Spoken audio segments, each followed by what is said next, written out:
ini kita akan belajar modul 2 tentang pengoperasian aplikasi dan kolaborasi perangkat kecerdasan. Untuk mengenal perangkat kecerdasan artifisial. Nah, di sini ada tujuan pembelajaran. Tujuan pembelajaran kita hari ini supaya kalian mampu mengenali dan menerapkan perangkat kecerdasan artifisial pada area pemanfaatan secara umum dan khusus. Kemudian ada capaian. Jadi diharapkan setelah pembelajaran hari ini kalian tahu definisi, jenisnya, prinsip dasar KA itu kayak apa. Gitu. Terus kalian juga dapat mengilustrasikan pemanfaatan KA dalam kehidupan sehari-hari. Nah, ini adalah cara pembelajaran. Apa yang akan kita lakukan hari ini? Yang pertama ada pengantar materi, yaitu nanti saya akan menjelaskan tentang kecerdasan artifisial ke kalian. Terus kalian juga akan mendapatkan tayangan penguatan materi. Jadi nanti akan ada video yang akan kalian tonton tentang kecerdasan artifisial. Terus ada sharing pengalaman tentang AI. Jadi nanti kalian bisa sharing pengalaman kalian dalam menggunakan AI. Dan ada refleksi, pembelajaran, dan assessment. Jadi nanti di akhir pembelajaran kalian harus menulis refleksi tentang apa yang kalian pelajari hari ini dan apa yang kalian dapat dari hari ini. Nanti saya akan tunjuk satu murid untuk maju ke depan dan memberikan refleksi tentang pembelajaran hari ini. Kemudian ada assessment. Nanti kalian akan mengerjakan assessment dari Google Form yang sudah saya buat. Silakan diisi sesuai dengan apa yang kalian rasakan pada pembelajaran ini. Nah, sebelum kita mulai pembelajaran, mungkin kita ice breaking dulu ya. Kita menyanyikan lagu Aram Samsam. Tahu Aram Samsam? Tahu. Kita mulai ya.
Aplikasi yang dapat membantu manusia mengerjakan tugas dan masalah. Mungkin akan lebih jelas ya, kalian tonton video berikut. Pernah nggak sih kamu nanya ke Google atau ngobrol sama ChatGPT? Nah, itu semua pakai yang namanya AI atau kecerdasan artifisial. Tapi sebenarnya gimana sih cara kerja AI itu? AI itu singkatan dari Artificial Intelligence atau dalam bahasa Indonesia disebut kecerdasan buatan. Artinya, komputer atau mesin yang bisa berpikir dan belajar seperti manusia. Tapi itu aja, bukan bikin beneran kayak otak kita ya. AI bisa pinter karena dia dilatih dengan banyak data dan dari situ dia belajar mengenali pola. Misalnya gini, kamu kasih ribuan foto kucing ke komputer, lama-lama dia ngerti dan membedakan mana itu kucing, mana itu anjing, dan mana itu dengan hewan. Semakin mendapatkan dikasih, semakin pintar juga si AI. Saya percaya ini mirip dalam kamu belajar, makin melihat, makin hafal, makin ngerti. AI sekarang udah ada di mana-mana. TikTok yang bisa tahu menonton video apa, atau website yang kamu yang bisa membuat kata yang berikutnya pas kamu mengerti. Itu semua contoh AI dalam kehidupan sehari-hari, apalagi buat kamu yang masih sekolah. Tapi AI juga harus berjalan dengan bijak. Jangan semua tugas diserahkan ke AI. Nggak belajar malah tulis sendiri. AI itu cuma alat bantu, bukan pengganti otak kita. Sekarang, kamu udah tahu kan gimana cara AI? Yuk kita belajar bareng dan teknologi dari sekarang. Jangan lupa subscribe biar kamu makin pintar dan siap menghadapi masa depan. Nah, itu penjelasan singkat tentang AI. Jadi gampangnya AI itu adalah otak dari komputer atau otak dari suatu sistem yang mereka tuh bisa belajar kalau kita mau masukkan data. Jadi semuanya itu bergantung pada data yang dimasukkan oleh manusia. Jadi AI itu bergantung pada manusia. AI sendiri akan sangat membantu manusia dalam mengerjakan pekerjaan. Next.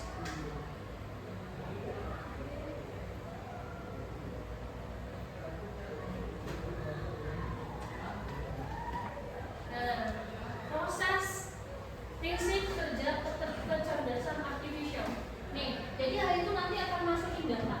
Data itu kita yang pegang nih, kita yang pegang. Data yang kita masukin terus diproses sama AI dan nanti akan keluarannya atau hasil atau output yang dikeluarkan. Jadi sumbernya itu dari data yang kita masukkan. Data yang kita masukkan diproses oleh AI terus menghasilkan output. Misalnya kalau di ChatGPT, kita tuh kasih prompt kan atau perintah yang ada di ChatGPT, terus nanti diproses sama ChatGPT-nya berbentuk output yang kita maksud. Nah, output itu akan berpengaruh dari data yang kita masukin. Jadi prompt-nya itu harus jelas. Kalau mau hasilnya sesuai dengan apa yang kita inginkan. Terus ada karakteristik KA. Karakteristik KA itu satu, belajar dari data atau machine learning. KA mampu beradaptasi dan meningkatkan performanya. KA bekerja berdasarkan algoritma dan model prediktif. KA mampu mengenali pola dan membuat keputusan secara otomatis. Nah, terus ada kecerdasan artificial versus manusia. Menurut kalian, mana yang lebih baik? Apa kecerdasan manusia atau AI? Menurut kalian mana yang lebih baik? Iya, Lisa? Menurut saya manusia lebih baik dari AI karena AI dibuat oleh manusia. Ada lagi pendapat lain? Ya. Saya AI lebih hebat dari manusia karena dapat menjawab hampir semua permasalahan yang ada. Yang ada. Terus apa lagi? Menurut saya AI dan manusia sama baiknya. AI tidak dapat berfungsi tanpa bantuan manusia. Sementara dengan adanya AI, tidak manusia akan membantu. Nah, pintar. Nah, sekarang kita coba lihat perbandingan antara kecerdasan artificial dan kecerdasan manusia. Semua opini kalian itu betul ya. Nah, terus apa nih? Kecerdasan artificial. Kecerdasan artificial itu tidak memiliki perasaan, hanya mengikuti instruksi. Sementara kecerdasan manusia bisa berpikir sendiri, memiliki perasaan, serta kreativitas untuk berinovasi dan menciptakan ide baru. Jadi kelebihan kita dari beda AI itu kita punya kreativitas sama inovasi. Jadi tidak stuck dari data-data. Jadi tidak berdasarkan data yang dimasukkan orang lain, tapi kita bisa mengkreasikan, menginovasikan sehingga menghasilkan karya yang baru. Terus ada lagi, belajar dari data program yang diberikan. Kalau AI, kalau yang kecerdasan manusianya bisa belajar banyak hal yang berbeda dan beradaptasi dengan lingkungan melalui interaksi sosial. Beradaptasi manusia. AI udah bisa. Terus apa lagi? Hanya memahami hal yang ada dalam datanya. Jadi kalau kita nggak pernah masukin data, nggak ada orang yang masukin suatu data, itu nggak paham tuh. Beda sama manusia yang bisa memahami konteks. Jadi kalau manusia itu paham konteks, kalau AI enggak. Jadi makanya kalau kita pakai ChatGPT itu tuh benar-benar ketika harus banget perintahnya jelas. Jadi makanya AI bisa ngasih output yang pas. Kalau manusia itu kita bisa paham konteks, makanya lebih unggul manusia. Terus ada hanya bisa membantu keputusan berdasarkan angka dan pola. Ingat, AI itu bukan jadi tonggak utama, tapi dia hanya membantu membuat keputusan, bisa membuat keputusan dengan pertimbangan emosi, nilai moral dan etika. Kita manusia punya formula lebih dari AI. Terus next, ada evolusi faktor pendorong perkembangan AI atau kecerdasan artifisial. Yang pertama ada era simbolik, yaitu berbasis alur dan logika. Jadi sebelum ada komputer dulu, AI itu masih adanya di logika. Bagaimana cara manusia berpikir itu tuh masuk ke KA. Terus ada yang kedua, ada pembelajaran mesin, komputer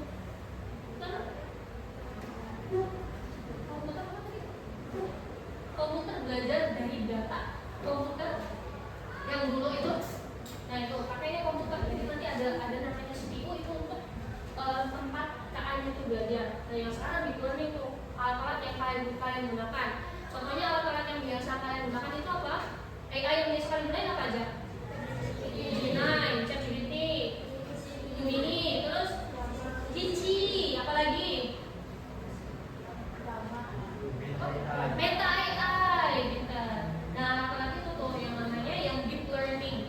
Jadi kalian bisa curhat ya sama AI itu, bisa kalian nanya apapun ke AI dan dia bisa ngasih output yang baik. As long as kalian jelas.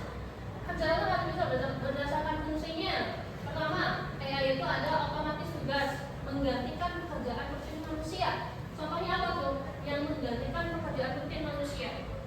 AI yang dapat menggantikan pekerjaan rutin manusia itu contohnya, kalian pernah lihat vacuum cleaner yang jalan-jalan sendiri nggak? Nah, itu tuh pakai AI itu. Nah, itu kan menggantikan pekerjaan manusia kan, yang nyapu kayak itu dapat tergantikan sama AI. Terus ada apa? Pemrosesan bahasa alami, memahami dan merespons bahasa manusia. Nah, ini contohnya itu ChatGPT yang biasa kalian lakukan kan?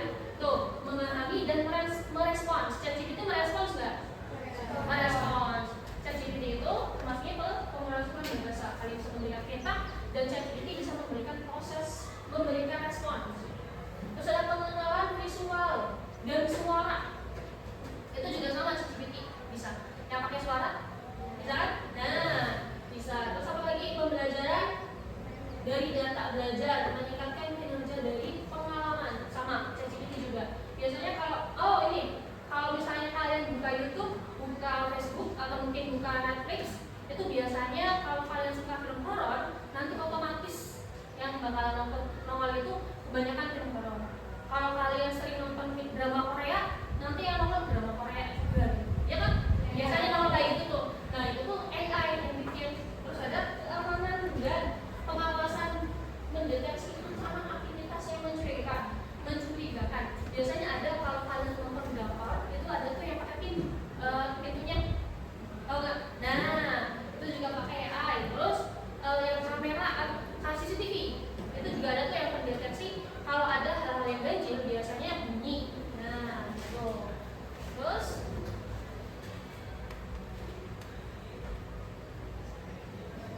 nah ini ada kategori perangkat KA dan contoh aplikasinya. Jadi selain ChatGPT ternyata ada banyak jenis KA yang bisa kalian gunakan. Contohnya yang tadi kalian sering gunakan ChatGPT. Terus ada Gemini untuk percakapan alami yang tadi saya bilang untuk mengerjakan tugas dan segala macam. Ada juga KA yang digunakan untuk memproduksi sebuah video, yaitu ada Synthesia sama Filmora.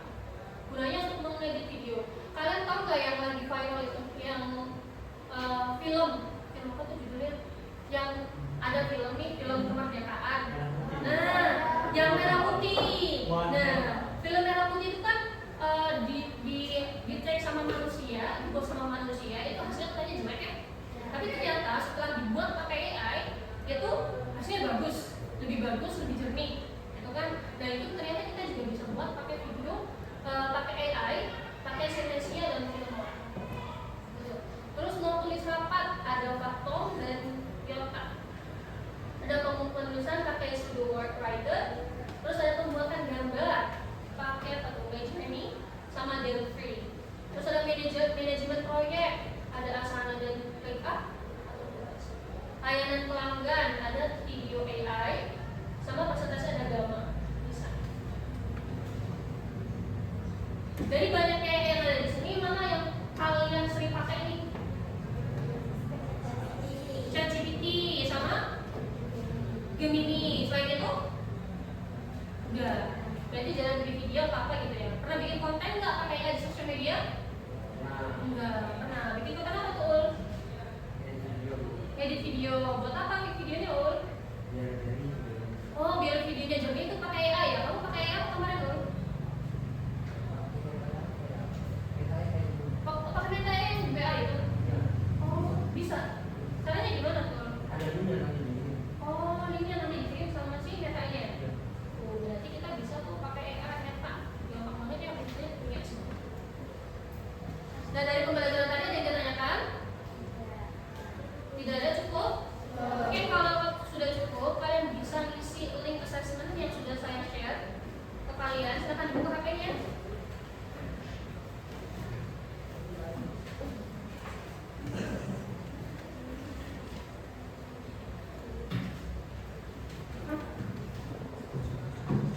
Saya beri waktu 5 menit ya untuk mengisi linknya. Silahkan dibuka.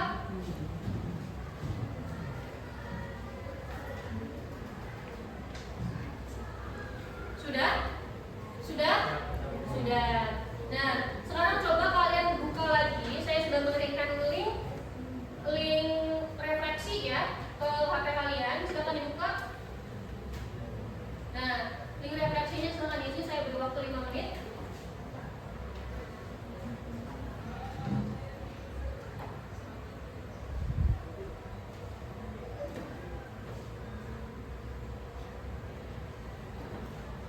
Isi tentang apa yang kalian pelajari hari ini, apakah kekurangan dan kelebihan dari pembelajaran hari ini. Seperti yang sudah saya jelaskan di awal tadi, nanti akan ada satu anak yang saya panggil ke depan untuk mempresentasikan apa yang kalian pelajari hari ini dan apa yang kalian rasakan selama pembelajaran hari ini.